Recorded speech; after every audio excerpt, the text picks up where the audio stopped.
ഒരു ക്ലാസിക്കൽ ബഡ്ജറ്റാണ് എന്ന് ഞാൻ കരുതുകയാണ്.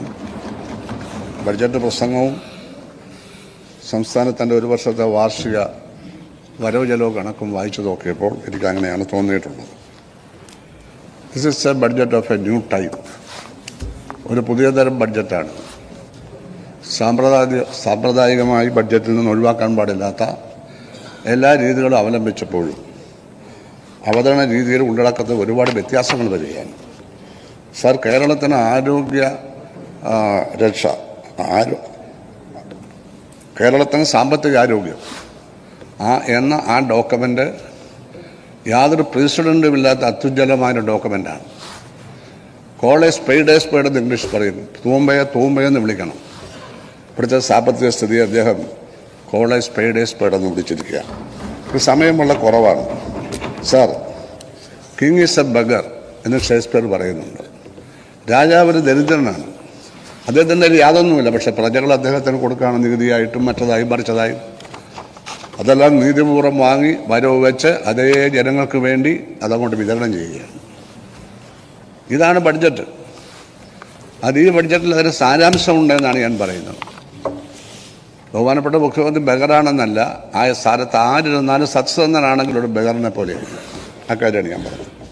സർ, ഞാൻ സാമ്പത്തിക ശാസ്ത്രവുമായി ബന്ധപ്പെട്ട ധാരാളം മഹാന്മാരെയും അവരുടെ ഗ്രന്ഥങ്ങളെയും ഞാൻ ഈ അവസരത്തിൽ ഓർത്തു. ഒന്നാമതായി ക്രിസ്തുവിന് മുമ്പുള്ള ചാണക്യൻ്റെ അർത്ഥശാസ്ത്രം, അതുപോലെ ഇറ്റലിയിലെ മാക്കിവെല്ലിയുടെ ദ പ്രിൻസ്, അതുപോലെ തന്നെ the wealth of nations Adam സ്മിത്തിൻ്റെ, അതുപോലെ തന്നെ rise and fall of the Roman empire. കഴിഞ്ഞ നൂറ്റാണ്ടിൽ ഇറങ്ങിയ ലോകപ്രശസ്തമായ മൂന്നാം ലോക രാജ്യങ്ങളിലെ പട്ടിണിയെപ്പറ്റിയുള്ള ഗ്രണാഡ് മൊണ്ടാലിൻ്റെ the challenge of world poverty.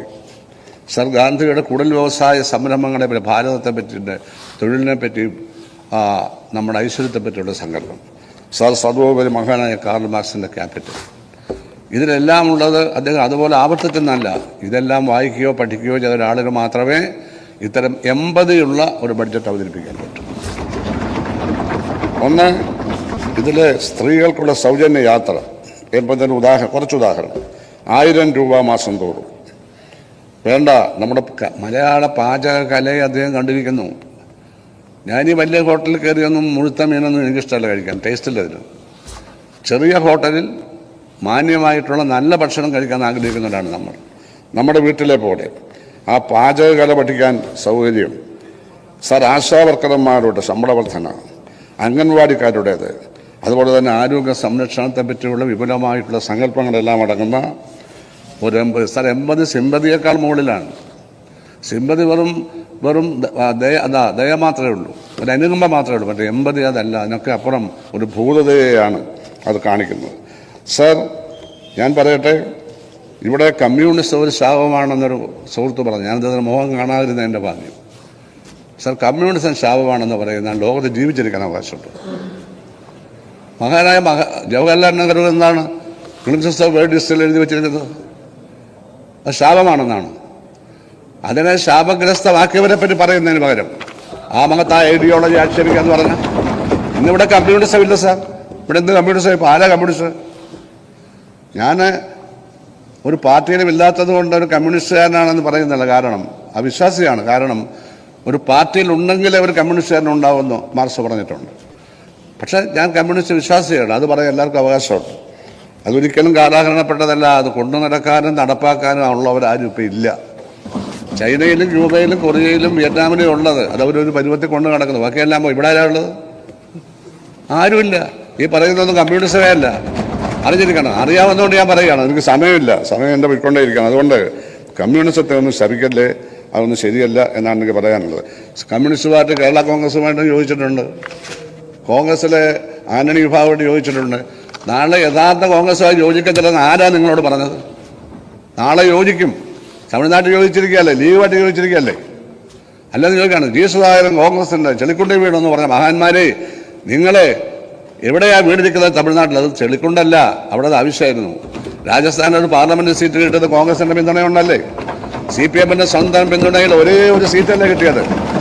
ഇതൊക്കെ ഓർക്കണം. നമ്മളെല്ലാം ഓർക്കണം നമ്മുടെ പ്രസ്ഥാനം എന്തുകൊണ്ട് ഇങ്ങനെ ആയിരുന്നു.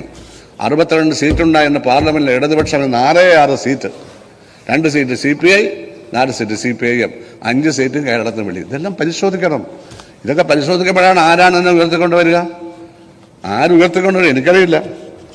ഉയർത്തിക്കൊണ്ട് വന്ന ലക്ഷണം കാണിക്കേണ്ട ഇങ്ങനെയല്ലെന്ന് മാത്രമേ ഞാൻ പറയുന്നുള്ളൂ. ഞാൻ ഈ പ്രസ്ഥാനത്തിനെതിരായിട്ട് സംസാരിക്കത്തേയില്ല. പക്ഷെ പ്രസ്ഥാനത്തിൻ്റെ ആളുകളാണെന്ന് പറഞ്ഞ് നടക്കുന്ന ആളുകൾ എൻ്റെ അച്ഛനെ വിളിക്കുകയാണ് എല്ലാ ദിവസവും രാവിലെ അവിടെ. സത്യം പറയുകയാണ്. സ്റ്റേറ്റ് കമ്മിറ്റി മെമ്പറായി ചന്ദനബാബു സ്റ്റേറ്റ് കമ്മിറ്റി മെമ്പറായി എൻ്റെ അച്ഛനെ വിളിക്കുകയാണ്. ഞാൻ അയാളുടെ അച്ഛനെ കാണാത്തത് കൊണ്ട് എനിക്കൊന്നും പറയാൻ പറ്റത്തില്ല. അതെനിക്ക് പറയാം. ഇതൊക്കെ ശരിയാണ് സാർ. പിണറായി വിജയൻ്റെ ചെരുപ്പിൻ്റെ വാറടിക്കാനൊരു യോഗ്യതയില്ലെന്ന് ഇവിടെ MLA ആയിരുന്ന അന്നത്തെ പ്രതിപക്ഷ നേതാവിനെ മുണ്ടിരിയണമെന്ന് പറഞ്ഞ ഒരാൾ പറഞ്ഞു. സാർ, ഞാൻ ആരുടെയും ചെരുപ്പിൻ്റെ വാറടിക്കാൻ യോഗ്യത ക്വാളിഫൈഡ് ലിസ്റ്റ് ഞാനില്ല സാർ. എന്നെ അഭിമാനിക്കുന്നു അതിനകത്ത്. തമ്പുരാക്കന്മാരുടെ ചെരുപ്പിൻ്റെ വാറാണ് പണ്ട് ഭൃത്യന്മാർ അഴിച്ചിരുന്നത്.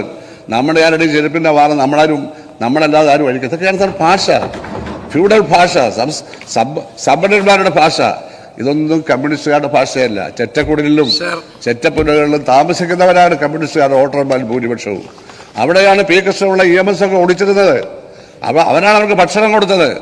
അതൊക്കെ ഇന്ന് ചരിത്ര കഥകൾ മാത്രമാണ്. ഇന്നത് പ്രാവർത്തികമല്ല, നേരെ വിപരീതമായതുകൊണ്ടാണ് ഞാൻ ഇനി ഇറങ്ങിപ്പോകുന്നത്. അല്ല, എന്നെ ആരും പുറത്താക്കിയതോ ഞാൻ രാജിവെച്ചതോ ഒന്നുമല്ല. അതുകൊണ്ട് എന്നോട് ആർക്കും വിരോധം തോന്നേണ്ട കാര്യമില്ല. ഞാൻ നല്ല കാര്യത്തിന് വേണ്ടി മാത്രം പറയുകയാണ്. സാർ, ഞാൻ അവസാനിപ്പിക്കുന്നു.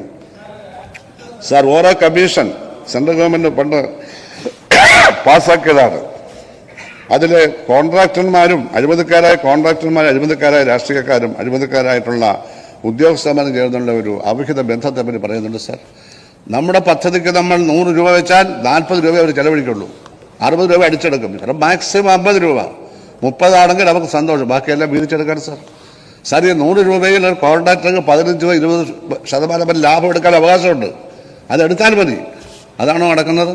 അപ്പോൾ തീർച്ചയായും പദ്ധതി നിർവഹണത്തിൽ ഈ കാര്യം ഗൗരവമായി മുഖ്യമന്ത്രി കാണണം. ഒരു അഴിമതിയും സംരക്ഷണയുടെ സാർ തുറുങ്കിൽ അടയ്ക്കണം. സാർ, ജനങ്ങൾ കൈകൊട്ടി നിങ്ങളുടെ ഭൂരിപക്ഷം തരും. അഴിമതികളോടുള്ള ജനങ്ങളുടെ വിരോധം അത്ര വലുതാണ്. അതിന് മുഖം മൂടിയുള്ളവരെ ഒന്നും നമ്മൾ ബഹുമാനിച്ചിട്ട് കാര്യമില്ല.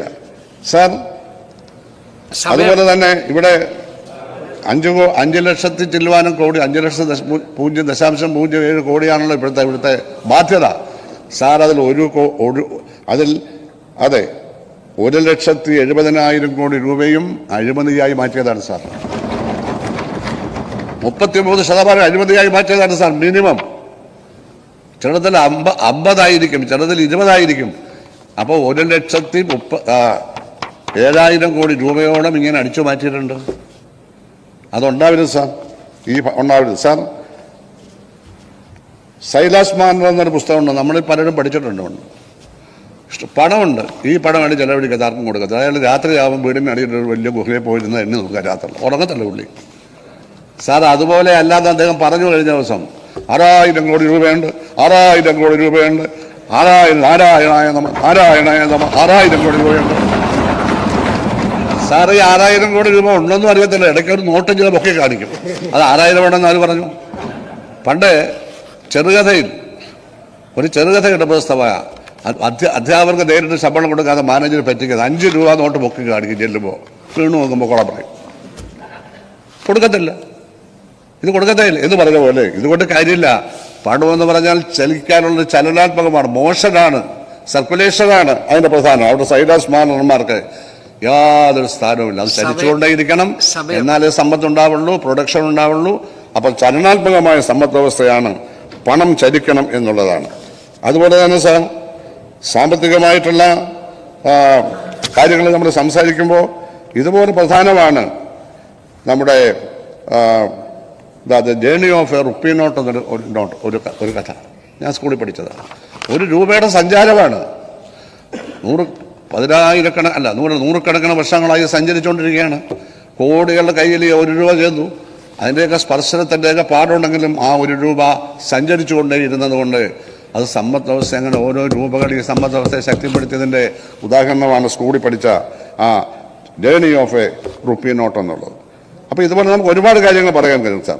സാർ, കേരളത്തിൻ്റെ സാമ്പത്തിക ആരോഗ്യത്തെ പല ഡോക്യുമെൻ്റ് പിന്നെ ഒരു വാക്ക് കൂടി, അത് ഗംഭീരമായ ഡോക്യുമെൻ്റാണ്. അത് ഗവേഷകന്മാർക്ക് നോക്കാം, സാമ്പത്തിക പണ്ഡിതന്മാർക്ക് നോക്കാം. നിങ്ങളതിന് നിയമിച്ച 3 സാമ്പത്തിക പണ്ഡിതന്മാരും തികച്ചും യോഗ്യരാണ്. അല്ല, റെഡിമെയ്ഡായിട്ട് ചില സാമ്പത്തിക പണ്ഡിതന്മാർ ഇടതുപക്ഷ ഗവൺമെൻറ് വരുമ്പോൾ ഇങ്ങോട്ട് വരും, അവർ മരിക്കുന്നവരെ വരെ അവരാണ്. പുതിയൊരു ചെറുപ്പക്കാരനെ വെക്കില്ല. ഞാൻ ഇപ്പോഴും പേരൊന്നും പറയുന്നുണ്ട്, ശരിയായ രീതിയൊന്നുമല്ല. മരിക്കുന്നവരെ വരെ അവരാണ്. മാറ്റത്തെയാണ് മാർക്സിസം. മാറ്റമാണ് മാർക്സിസം. മാർക്സിസം മാറ്റത്തിൻ കാലമാണ്. അത് വസന്തം പൂക്കുന്ന കാലമാണ് എന്നൊക്കെയുള്ള പാട്ടുകൾ ഞങ്ങളുടെ കൊണ്ട് മാറ്റമാണ് ശാസ്ത്രം. അതാണ് ന്യൂട്ടൺ പറഞ്ഞത്, ലോ ഓഫ് മോഷൻ. ഒരു സാധനം മേലോട്ടിട്ടാൽ താഴോട്ട് വരുന്നു. കാരണം അതിൻ്റെ ആകർഷണം ഏതാണോ കൂടുതൽ അവിടേക്ക് വരും. അതുപോലെ തന്നെ ഞാനിവിടെ സംസാരിക്കുന്നു, ഞാൻ പറന്നു പോകാത്തത് ഭൂമിയിലേക്ക് എന്നെ ആകർഷിക്കുന്നതുകൊണ്ടാണ്. അങ്ങ് അവിടെ ബഹുമാനായ ആദരണീയനായ സഭാനാഥൻ ഇരിക്കുന്നു, അങ്ങ് അവിടുന്ന് ചാടിപ്പോകാത്തത് അങ്ങനെ ആ ഭൂമിയിലേക്ക് അസൈലകളിലേക്ക് കൊണ്ട് ആകർഷണമുണ്ട്. അതുപോലെ മുഖ്യമന്ത്രി അവിടെ ഇരിക്കുന്നു, അദ്ദേഹം ചാടി ഇപ്പുറത്ത് വന്നിരിക്കാത്തത് അദ്ദേഹത്തെ അവിടെ ആകർഷിച്ചിരുത്തിയിരിക്കുകയാണ്. ഇതാണ് ആകർഷണ സിദ്ധാന്തം. ഇതിൻ്റെ അടിസ്ഥാനത്തിലാണ് ഭൂലോകം ചലിക്കുന്നത്. ഭൂലോകം എന്ന് പറഞ്ഞാൽ ഒരു ചെറിയ ഗോളമാണ്. ഈ മഹാപ്രപഞ്ചത്തിൽ കോടാനുകൂടി ഗോളങ്ങൾ ഒന്ന് മാത്രമാണ് നാം മനസ്സിലാക്കണം. നാം നമ്മളെപ്പറ്റി, നമ്മുടെ പാർട്ടികളെപ്പറ്റി ഒക്കെ ഒരുപാട് പറയണ്ട, നല്ല കാര്യങ്ങൾ പറഞ്ഞാൽ മതി. അതിൻ്റെ അടിസ്ഥാനത്തിലൊന്നും പറയേണ്ട കാര്യമില്ല. ജനങ്ങളെല്ലാം വിലയിരുത്തുന്നുണ്ട്.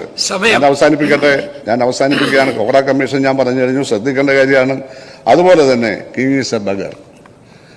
ഇരുന്നത് പോലെ തന്നെ അദ്ദേഹം ഇറങ്ങിപ്പോകും. രണ്ട് കൈയിലും ഒന്നുമില്ലാതെ അദ്ദേഹം വന്നു. വിരലുണ്ടായിരുന്നേ, വിരലില്ലെന്നല്ല, രണ്ട് കൈയിലും വേറൊന്നുമില്ല. അദ്ദേഹം വന്നു, അതുപോലെ ഇറങ്ങിപ്പോകും. അങ്ങനെ ഇറങ്ങിപ്പോയ മഹാന്മാരാണ്. EMS അങ്ങനെയായിരുന്നു, PK Vasanthan Nair, CH Menon, EK Nayanar, AK Antony, VS Achuthanandan, ഇവരെല്ലാം അങ്ങനെ വന്നിട്ട് ഇറങ്ങിപ്പോയവരല്ലേ? നമ്മുടെ നാടിൻ്റെ അഭിമാനമല്ലേ? നമ്മളെല്ലാം അങ്ങനെയായിരിക്കണം.